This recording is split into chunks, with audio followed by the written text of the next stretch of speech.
अक़वाम मुत्तहिदा की बड़ी वार्निंग। सैलाब के बाद पाकिस्तान की काश्त की जमीन खतरे में है। साथ साथ बड़े भाई तो बड़े भाई, छोटे भाई का क्या हाल है? डकी भाई के बहुत ही अहम और खतरनाक और परेशान कुन इंकशाफात, उस पर भी बात करेंगे। मगर पहले लेट अली शो यू के इस एपिसोड में आप सबको खुशामदीद। Do like, subscribe and share this content. बात शुरू करते हैं अक़वाम मुत्तहिदा की जो फूड एंड एग्रीकल्चर ऑर्गेनाइजेशन यानी FAO ने कुछ दिन कबल वर्ल्ड सॉइल डे के ऊपर अपनी एक नई रिपोर्ट शाया की है, जिसके अंदर वो कह रहे हैं कि पाकिस्तान की जमीन में जो फर्टिलिटी और न्यूट्रिएंट्स हैं, यानी जो उसके अंदर मवाद है, उसके अंदर बहुत कमी आ गई है सैलाब के बाद।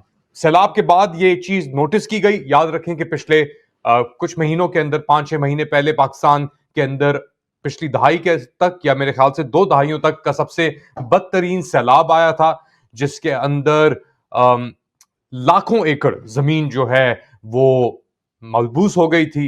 जानवर तो मरे ही मरे, मगर जो सैलाब जब आता है, पानी जब खड़ा होता है इन जमीनों के ऊपर, तो जो न्यूट्रिएंट्स होते हैं, वो अहम मवाद और अशाएं जो ग्रोथ के अंदर, एग्रीकल्चरल ग्रोथ के अंदर बहुत इंपॉर्टेंट किरदार अदा करती हैं।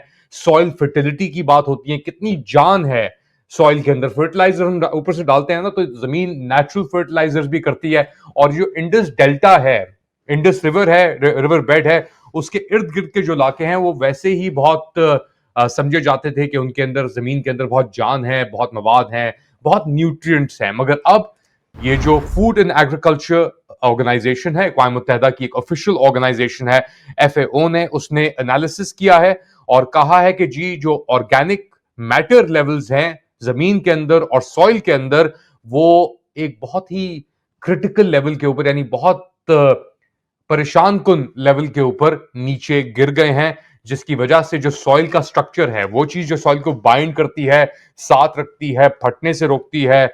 और बेसिकली जब सैलाब आता है ना, तो जमीन वैसे ही पानी बहुत जज्ब कर लेती है। और उसके बाद वो जब न्यूट्रिएंट्स जाते हैं, तो वो पानी जज्ब करने की जो उसके अंदर सलाहियत होती है, सैलाब के बाद, ड्राई होने के बाद, वो बिल्कुल खत्म हो जाती है।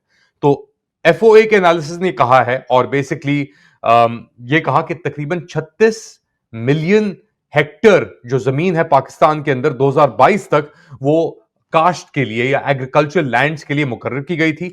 इसके साथ साथ तकरीबन 30.2 मिलियन हेक्टर जो है वो इस्तेमाल हो रही थी बेसिकली गंदम की काश्त के लिए, और गन्ने की काश्त के लिए। गन्ने की काश्त के नहीं बहुत पानी लगता है बाय द वे।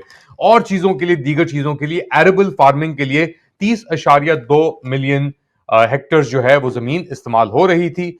साथ साथ 5 मिलियन हेक्टर जो थे वो पैस्चर्स थे, जहां पे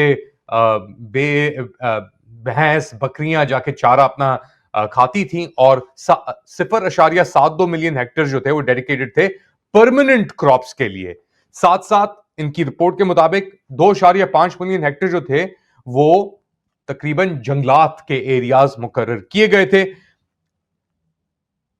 जमीन और जो मिट्टी के अंदर जो एल्कलाइन, यानी जो आप कह लें नमक या रिटेंशन की जो बात की जाती है सैलाब के बाद, और स्पेशली वो एरिया जहां पे ये परमानेंट और इरिगेटेड काश, यानी आप चैनल्स निकालते हैं। I'll try to get a farmer on this. I'm sure they'll be able to, वो ज्यादा बेहतर समझा सकेंगे कि ये क्या मसला हुआ है। अब सैलाब के बाद इरोजन हुई है उन मटेरियल्स के अंदर, उन मिनरल्स के अंदर, और जो बेसिकली जो चैनल निकाले जाते हैं ना पानी के लिए, अब वो चैनल्स को कोई फायदा नहीं रहा, और इरोजन हुई है, पोल्यूशन भी हुई है, और इसके अलावा दीगर और इश्यूज हैं। अब इसके बाद जो FAO है उसने एक मशवरा भी दिया है, एक सोल्यूशन भी प्रोवाइड करने की कोशिश की है, और कह रहे हैं कि जी एक कॉम्प्रिहेंसिव, यानी नेशनल सतह के ऊपर एक पॉलिसी बनाने की जरूरत है जो सॉइल मैनेजमेंट को देख सके, उसको प्रॉपरली, उसके डिफरेंट जो इश्यूज हैं उनको एड्रेस कर सके। और साथ साथ ये भी कहा है कि जो पॉलिसी है ये एक बिल्कुल क्लियर फ्रेमवर्क होना चाहिए सबके लिए, और इसकी इंप्लीमेंटेशन जो है वो सॉइल गवर्नेंस और नेशनल, यानी एक रियासती लेवल के ऊपर, फेडरल लेवल के ऊपर भी और साथ साथ सूबाई लेवल के ऊपर भी इसका करना बहुत जरूरी है। न्यू लीगल फ्रेमवर्क की जब बात की जा रही है तो वो कह रहे हैं कि केमिकल फर्टिलाइजर्स का इस्तेमाल जो है, और स्पेशली पंजाब के अंदर, और पंजाब 70% जो आपकी टोटल काश्त है, एग्रीकल्चरल आउटपुट है, वो पंजाब उसका 70% का हिस्सा है। और केमिकल फर्टिलाइजर्स के इस्तेमाल ने और तबाही मचाई है जो क्वालिटी है आपकी जमीन की, आपके सॉइल की, उसके अंदर। साथ साथ ये भी कहा है कि रिफॉरेस्टेशन यानी जो जंगलात हैं, उन एरियाज को जहां पे दरख्त लगाने की जरूरत है उसको भी करना बहुत अशद है। आपको याद पड़ता होगा इमरान खान के दौर के अंदर बिलियन ट्रीज सुनामी की बात होती थी, और बिलियन ट्रीज लगाई भी थी, बहुत सारी एरियाज को दोबारा जंगलात के अंदर तब्दील भी किया गया था, और एक मिशन था, क्योंकि पाकिस्तान दुनिया के सबसे वर्स्ट इफेक्टेड एरियाज के अंदर से है दुनिया में, जहां पे क्लाइमेट चेंज और स्पेशली जो पानी का मसला है वो लेकर। एक बार तो सैलाब आते हैं, मगर वो सैलाब जो पानी आ रहा है, आपकी बारिशें होती हैं, इंडिया भी डैम बना रहा है, याद रखें इंडस वाटर के ऊपर उन्होंने अपने मुआहदे से हट गए हैं। वो हाई सीजन के अंदर वो खोल देते हैं, दूसरे के अंदर बंद कर देते हैं। अब उनके अपने भी पास चीजें हो रही हैं, पाकिस्तान के इल्जामात भी लगते हैं इंडिया के ऊपर। इंडिया कहता है कि भाई हमारा इसके ऊपर कंट्रोल नहीं है, मगर जो ये ऑपरेशन सिंदूर हुआ था, बुनियान अल मरसूस जिसे पाकिस्तान कहता है, मई के अंदर, उसके बाद से इंडस वाटर जो ट्रीटी है वो मुअत्तल हो गई है। इंडिया ने आर्बिट्रेरली यूनिटेरली बेसिकली उस मुआहदे से अपने आप को हटा दिया है। तो पाकिस्तान ने उसके बाद अपील्स भी की हैं, वर्ल्ड बैंक एक आर्बिटर था, उसके अंदर कुछ नहीं बना उसका, मगर ये गैप्स बहुत मौजूद हैं, और इसीलिए एक बहुत बड़ी क्राइसिस सामने आ रही है पाकिस्तान के लिए एज फार एज इसकी ये जो काश्त है और एग्रीकल्चर और सॉइल रिटेंशन और उसकी जो क्वालिटीज हैं उसको लेकर। एक और चीज, पंजाब के अंदर किसानों का बहुत बुरा हाल है। पिछले एक साल के अंदर तकरीबन 2.2 खरब रुपए का नुकसान हुआ है पाकिस्तान में। जो काश्तकार हैं, निजी काश्तकार भी हो गए इसके अंदर, तो एग्रीकल्चर का जो आपका ये पंजाब के अंदर स्पेशली जो फ्लडिंग हुई है, उसने ये काश्तकारों की पीठ और कमर सब कुछ तोड़ के तबाह करके रख दिया है।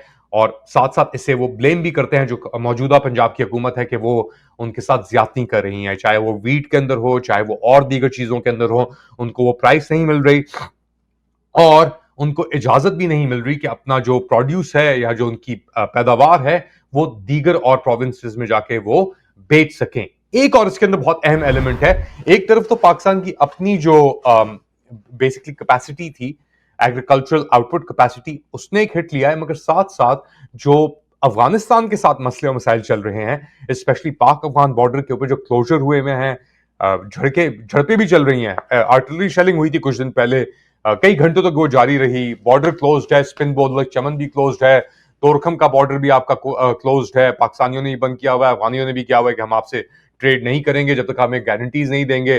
तो उससे भी बहुत मुतासिर हुआ है, प्राइसेस भी बहुत मुतासिर हुई हैं अशियाओं की, जो चीजें वहां से आ रही थी, जो चीजें यहाँ से उधर जा रही थी। फॉर एग्जाम्पल आलू हो गए, टमाटर हो गए, ये सब चीजें मौजूद हैं। तो एक बहुत बड़ा मसला खड़ा हो गया है पाकिस्तान के अंदर इस चीज को लेके, प्रोड्यूस को लेके, आउटपुट को लेके, और उसका रिफ्लेक्शन भी अब आ रहा है इन सब चीजों के ऊपर, यानी कीमतों के ऊपर भी आ रहा है, डेफिनेटली एक्सेस के ऊपर भी आ रहा है।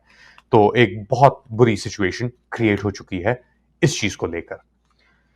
तवज्जो थोड़ी हटाते हैं और चलते हैं, एक कैरेक्टर है डकी भाई करके।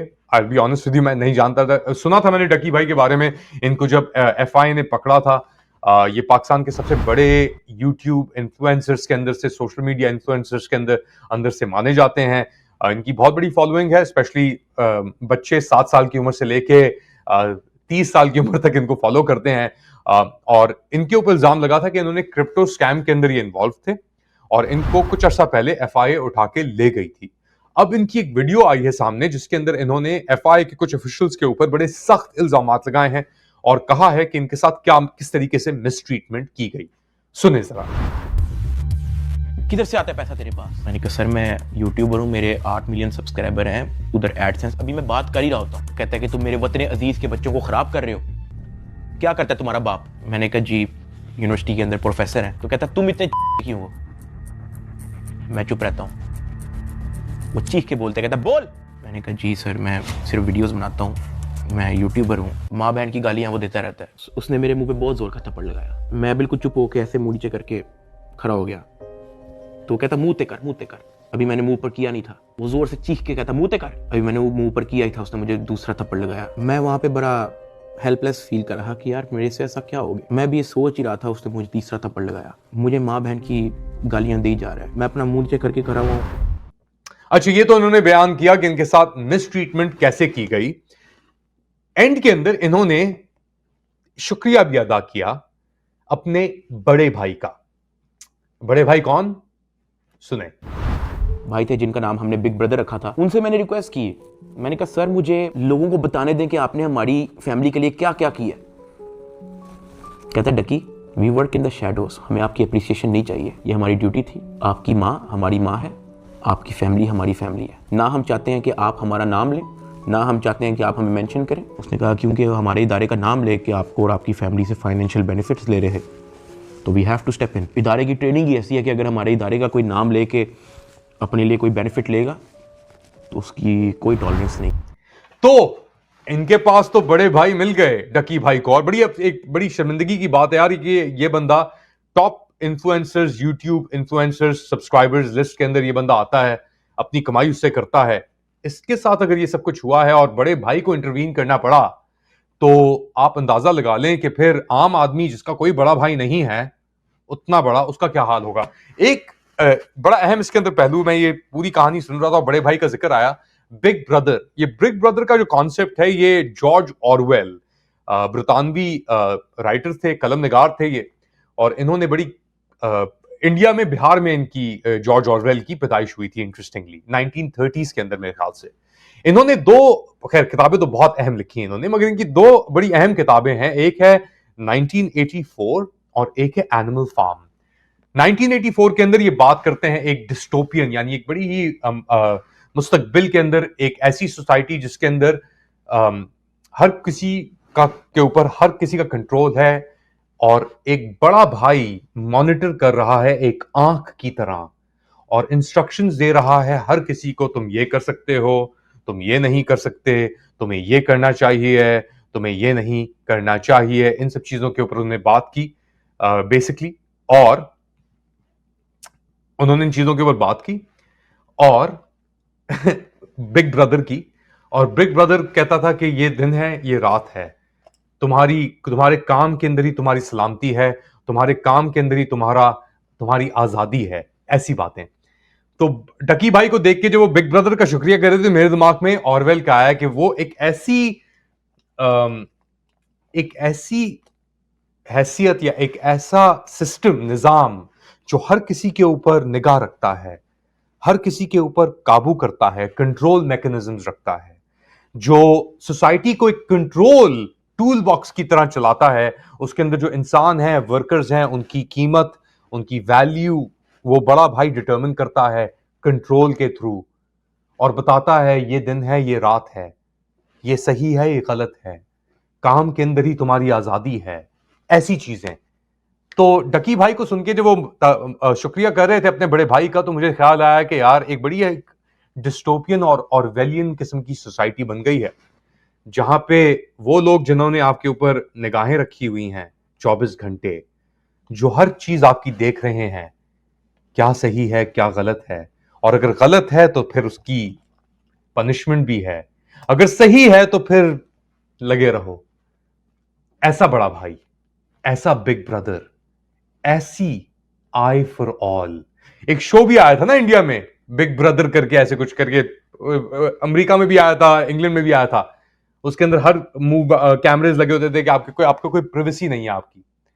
तो अब हम पाकिस्तान के अंदर एटलीस्ट डकी भाई के लिए तो वो चाहते हैं कि प्लीज बड़े भाई मुझसे अपनी निगाह कभी मत हटाइएगा, क्योंकि अगर आपने निगाह हटा ली अपनी मुझसे तो फिर ये जमाना मेरे साथ, ये दुनिया मेरे साथ, ये निजाम मेरे साथ क्या कुछ नहीं करेगा। बहुत खौफनाक एक मंजर है जो हमारे सामने पेश हो गया है। आप लोग क्या समझते हैं बताएं मुझे कमेंट सेक्शन के अंदर। Do like, subscribe and share this content. थोड़ी देर बाद दोबारा हाजिर हूंगा अपडेट के साथ, तब तक के लिए अल्लाह।